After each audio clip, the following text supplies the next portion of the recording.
पढ़ेंगे पूरा कोण के त्रिकोणमितीय अनुपात।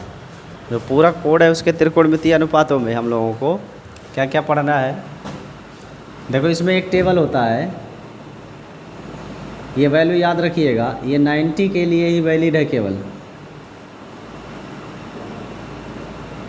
यानी जो टेबल आप लिख रहे हो उसमें थीटा का मान less than or equal to क्या होना चाहिए, 90, इसी के लिए वैलिड है।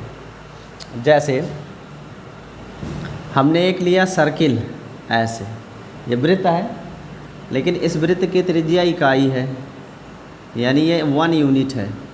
कितना है भाई, 1 यूनिट।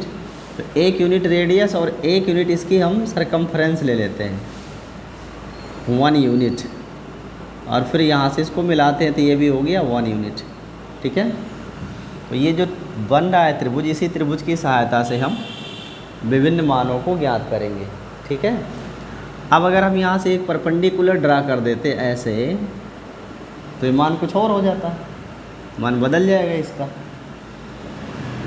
इस यूनिट सर्किल के लिए अगर हम देखें तो क्या टेबल बनेगा, एक थीटा की वैल्यू 0 डिग्री होगी, जितने 15 के गुणक होंगे उन्हीं का स्पष्ट मान हमें मिलता है। ठीक है, जो 15 के गुणक नहीं होंगे उनका स्पष्ट मान आप टेबल से नहीं लिख सकते। उसके लिए आपको जो दशमलव वाला टेबल दिया होता है लास्ट में किताब के त्रिकोणमितीय अनुपातों के मान, कि साइन 37.5 का मान क्या है, 32 अंश का मान क्या है, वो टेबल से निकालना पड़ता है, इस टेबल से नहीं आएगा।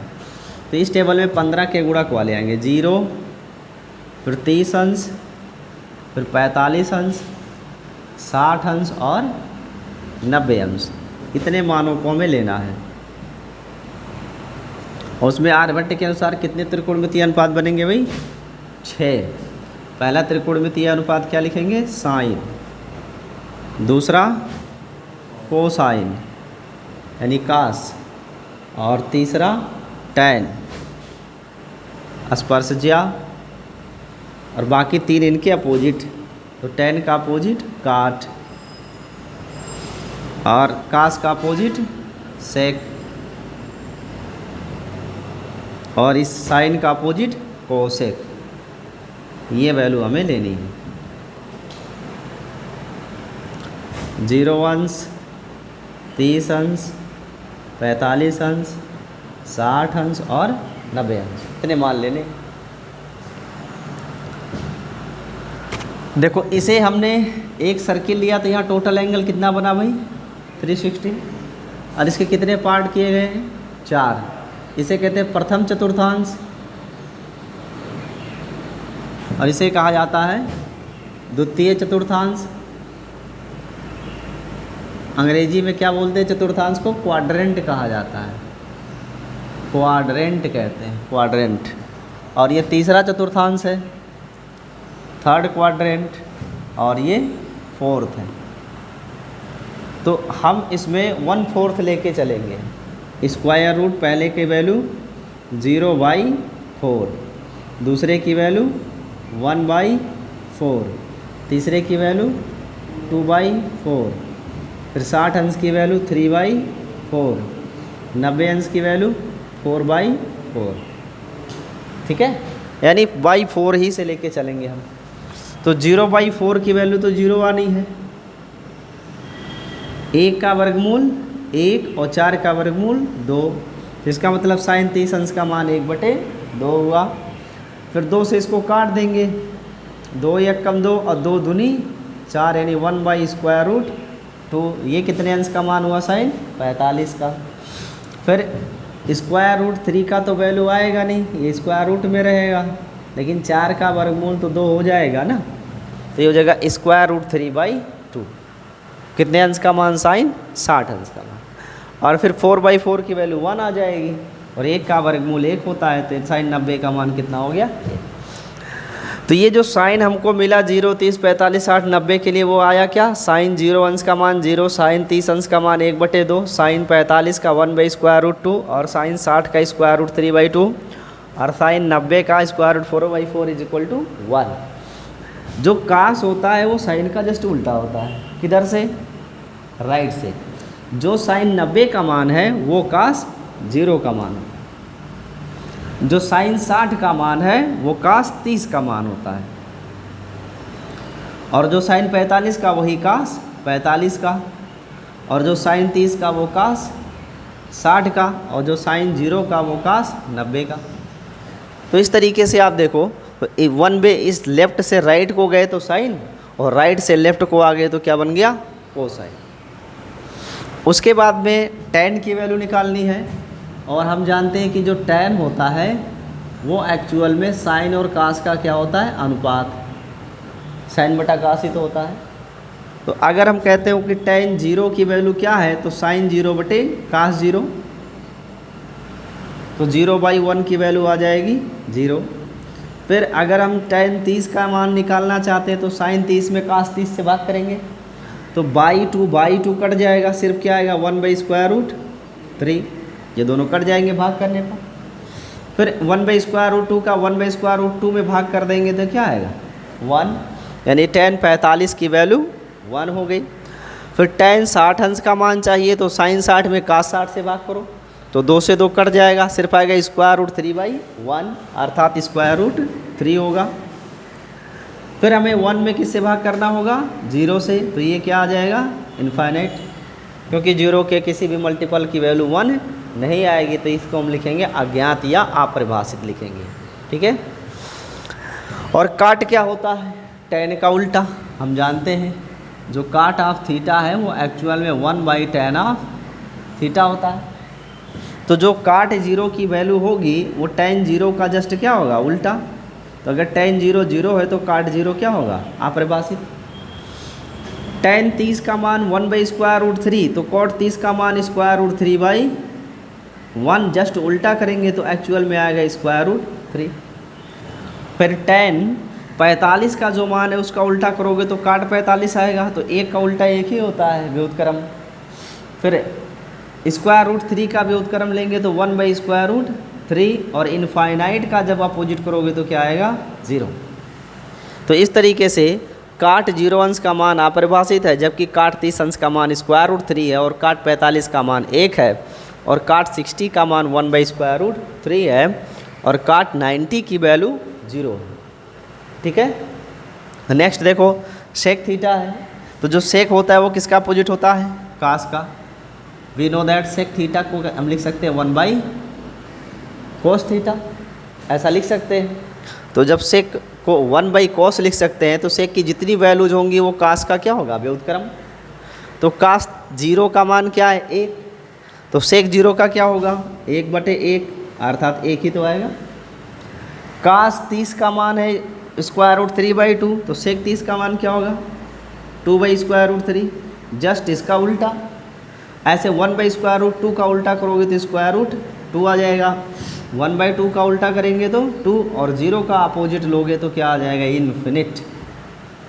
और जो कोसेक है वो क्या चीज़ होती है जी, जो कोसेक है वो एक्चुअल में किसका अपोजिट होता है, साइन का। तो साइन का व्युत्क्रम होता है कोसेक। उनको जगाइए नींद से। क्या बात है महोदय, रात में सोए नहीं हो लग रहा है, नींद आ रही है, जगिए जगिए, पढ़ाई कर रहे हैं। तो कोसेक जो होता है ना साइन का अपोजिट होता है, तो साइन 0 की वैल्यू 0 है तो कोसेक 0 की वैल्यू इन्फिनिट आ जाएगी, यानी अपरिभाषित। साइन 30 का 1/2 तो कोसेक 30 का 2 हो जाएगा, ये 1/√2 का √2 हो जाएगा, 2/√3 हो जाएगा, और 1 का अपोजिट लेंगे तो 1 ही आएगा। तो ये हो गया 0 से लेकर 90 तक के त्रिकोणमितीय अनुपात। इससे ज़्यादा की वैल्यू और परफेक्ट तरीके से हमें नहीं चाहिए।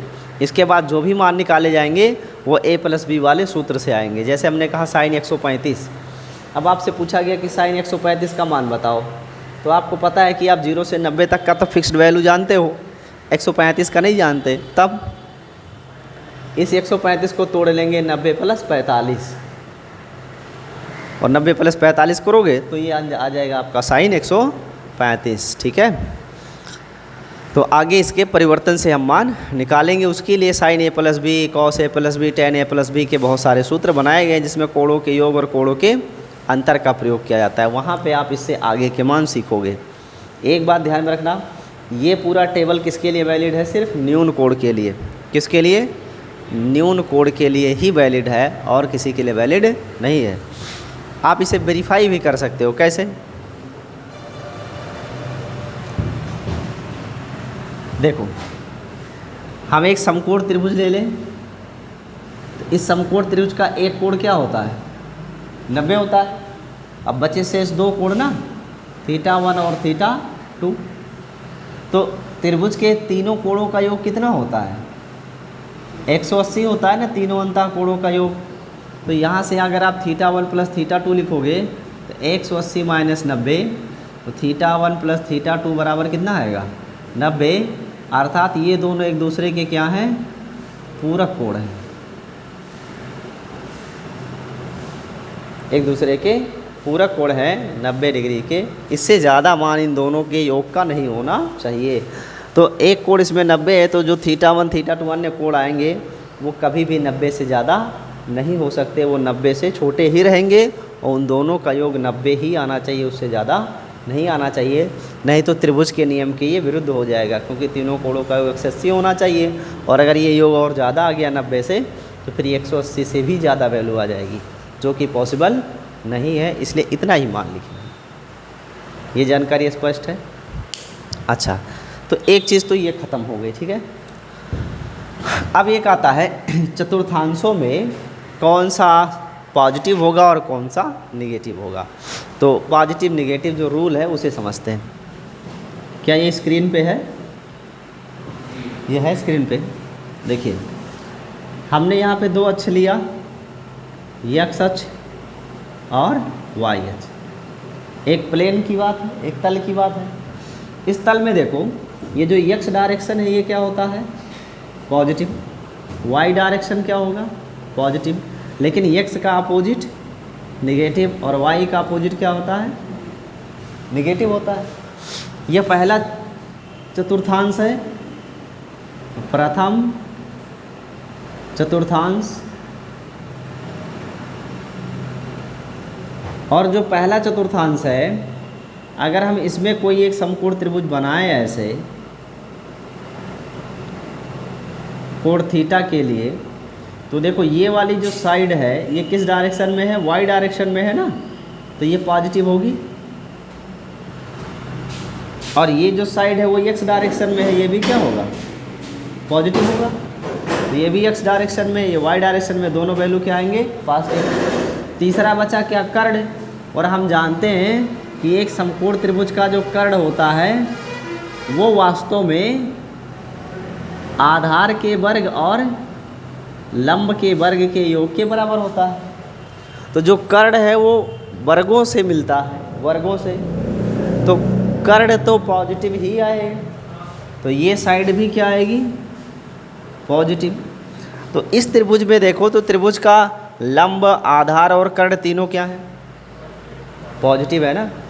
तो जब तीनों भुजाएं पॉजिटिव हैं तो आर्यभट्ट ने क्या बताया था कि जो त्रिकोणमितीय अनुपात है वो वास्तव में त्रिभुज की भुजाओं के ही तो अनुपात है। तो जो त्रिभुज की भुजाएं ही पॉजिटिव है तो अनुपात भी क्या होगा? पॉजिटिव ही होगा ना। जैसे हम जानते हैं साइन थीटा क्या होता है? लंब बटे कर्ण होता है। अब यहाँ देखो लंब भी पॉजिटिव है और कर्ण भी क्या है? पॉजिटिव है। तो पॉजिटिव पॉजिटिव का अनुपात भी क्या आएगा? पॉजिटिव ही आएगा ना। इसी तरीके से अगर आप कास को लें तो कास थीटा होता है आधार बटे कर्ण। यहाँ पे आधार क्या है? पॉजिटिव। कर्ण क्या है? पॉजिटिव। तो पॉजिटिव पॉजिटिव का रेशियो क्या आएगा? पॉजिटिव ही आएगा ना। अगर हम tan को लेते हैं तो tan थीटा क्या होता है? लंब बटे आधार होता है। और लंब यहाँ क्या है? पॉजिटिव। आधार भी क्या है? पॉजिटिव। तो लंब और आधार का अनुपात भी क्या आएगा? पॉजिटिव ही आएगा ना। इसमें तो कोई डाउट नहीं है। अब जो ये तीन मुख्य त्रिकोणमितीय अनुपात अगर पॉजिटिव है तो इनके व्युत्क्रम भी क्या होंगे? पॉजिटिव होंगे। यानी साइन का व्युत्क्रम कोसेक भी पॉजिटिव होगा, कास का व्युत्क्रम सेक भी पॉजिटिव और tan का व्युत्क्रम काट भी पॉजिटिव। यानी पहले चतुर्थांश में 6 के 6 त्रिकोणमितीय अनुपात क्या दिख रहे हैं? पॉजिटिव दिख रहे हैं। हमने उसको वेरीफाई किससे किया? समकोण त्रिभुज से। दूसरे चतुर्थांश में आ जाओ। दूसरे में अगर हम एक त्रिभुज बनाए ऐसे तो इस त्रिभुज में ये y वाली भुजा है और y डायरेक्शन की भुजा क्या होगी, पॉजिटिव। ये आधार है और आधार क्या होगा, निगेटिव, क्योंकि x की विपरीत है। कर्ण जब निकालोगे तो इसका चिन्ह क्या आएगा, कर्ण का चिन्ह पॉजिटिव आएगा। क्यों, कर्ण क्या होता है, आधार का वर्ग प्लस लंब का वर्ग। अब आधार अगर निगेटिव भी है तो निगेटिव का वर्ग करने से पॉजिटिव आ जाएगा, और लंब तो ऑलरेडी पॉजिटिव है तो पॉजिटिव का वर्ग पॉजिटिव आएगा। यानी इस कर्णी के अंदर कोई निगेटिव क्वांटिटी भी जाएगी तो वर्ग करने से वो पॉजिटिव हो जाएगी। यानी कर्ण हमेशा क्या आएगा, आपका पॉजिटिव आएगा। तो यहाँ भी देखो हमको पॉजिटिव मिल गया। अब हमको यहाँ से देखो क्या क्या पॉजिटिव मिल रहा है जी, आपको ये लंब पॉजिटिव मिल रहा है, कर्ण पॉजिटिव मिल रहा है, लेकिन आधार क्या मिल रहा है, निगेटिव मिल रहा है कि नहीं। आधार निगेटिव है, लंब पॉजिटिव है और कर्ण पॉजिटिव है। अब जितने अनुपात इस लंब और कर्ण से संबंधित होंगे वो सारे पॉजिटिव होंगे, लेकिन जो लंब और आधार का होगा और कर्ण और आधार का होगा वो क्या बनेगा, निगेटिव बनेगा ना। तो लंब और कर्ण का एक ही अनुपात है और वो है साइन, और इसका अपोजिट कोसेक। ये दोनों बनेंगे क्या, पॉजिटिव। बाकी आधार कर्ण और लंब कर्ण वाले जो अनुपात है, जैसे कि कास, इसका अपोजिट सेक, टैन, इसका अपोजिट काट, ये सभी क्या होंगे, निगेटिव होंगे। बात समझ में आ रही है। तीसरे चतुर्थांश में आ जाओ। तो तीसरे चतुर्थांश में ऐसे आप त्रिभुज बना सकते हो और वेरीफाई कर सकते हो कौन निगेटिव होगा और कौन पॉजिटिव। चौथे में भी तो ऐसे कर सकते हैं। आप चिन्ह लो, जैसे y का अपोजिट डायरेक्शन है तो ये निगेटिव आएगा, और कर्ण तो हमेशा पॉजिटिव आना है। तो आधार देखो इसका क्या है, पॉजिटिव, लंब क्या है, निगेटिव, और कर्ण क्या है, पॉजिटिव। तो कर्ण और आधार वाला जो अनुपात होगा वो धनात्मक आएगा, बाकी जो अनुपात इन दोनों का या इन दोनों का बनेगा वो निगेटिव आएगा। तो यहाँ जो चौथा है इसमें सिर्फ कास और इसका अपोजिट सेक ये पॉजिटिव आएंगे, बाकी शेष जितने भी चार त्रिकोणमितीय अनुपात बचे वो क्या होंगे, निगेटिव। ऐसे यहाँ देखो y का अपोजिट डायरेक्शन है तो निगेटिव लिया, कर्ण तो पॉजिटिव ही आना है। अब जो निगेटिव का अनुपात होगा वो पॉजिटिव आएगा, निगेटिव का अनुपात क्या आएगा, पॉजिटिव आएगा ना। तो आधार निगेटिव है, लंब निगेटिव है, तो आधार और लंब वाला अनुपात पॉजिटिव आएगा, बाकी लंब आधार कर्ण लंब कर्ण का अनुपात क्या आएगा, निगेटिव। तो यहाँ पे लंब और आधार वाला अनुपात एक ही है और वो कौन है, टैन, और इसका अपोजिट काट, ये होंगे पॉजिटिव। बाकी शेष त्रिकोणमितीय अनुपात होंगे। इसे शार्ट में याद करने के लिए क्या पढ़ते हैं, ऐसे ASTC, ASTC, ए का मतलब ऑल पॉजिटिव, सभी धनात्मक, यस का मतलब साइन और इसका अपोजिट कोसेक पॉजिटिव, टी का मतलब टैन और इसका अपोजिट काट पॉजिटिव, सी का मतलब कास और इसका अपोजिट सेक पॉजिटिव। इसको याद करने के लिए क्या बोलते हैं, ASTC को add sugar to coffee, add sugar to coffee, ASTC, ठीक है। इसके अनुसार पहले चतुर्थांश में सभी त्रिकोणमितीय अनुपात धनात्मक, दूसरे चतुर्थांश में केवल साइन और कोसेक धनात्मक, बाकी सब ऋणात्मक, तीसरे में टैन और कॉट पॉजिटिव होगा, बाकी सब निगेटिव, और चौथे में कास और सेक पॉजिटिव होगा, बाकी सब निगेटिव। इसके बाद बात आती है कि कितने अंश तक कौन सा चतुर्थांश है। तो जो पहला चतुर्थांश है वो 0 से 90 तक है। तो यहाँ लिखते हैं theta is greater than 0 but less than or equal to 90। दूसरे चतुर्थांश के लिए थीटा की वैल्यू क्या आएगी, 90 से ज़्यादा but less than or equal to 180, यानी 90 से 180 तक, और तीसरा 180 से लेकर 270 यानी greater than 180 but less than or equal to 270, और चौथा जो है वो 270 से अधिक लेकिन 360 से कम या इसके बराबर। तो ये हो गया कोणों का डिवीज़न। इस तरीके से कोणों को डिवाइड करते हैं। तो साइन कन्वेंशन समझ में आया, कौन धन होगा कौन ऋण होगा, ये आगे यूज़ किया जाएगा जब हम 90 से आगे का अनुपात निकालेंगे, 135, 240, 1075, तब वहाँ पे ये साइन आपको बहुत ज़रूरी हो जाएगा। तो इसे आप नोट कर लीजिए, फिर इसके आगे एक टेबल और बताते हैं आपको, इतना नोट कर लीजिए।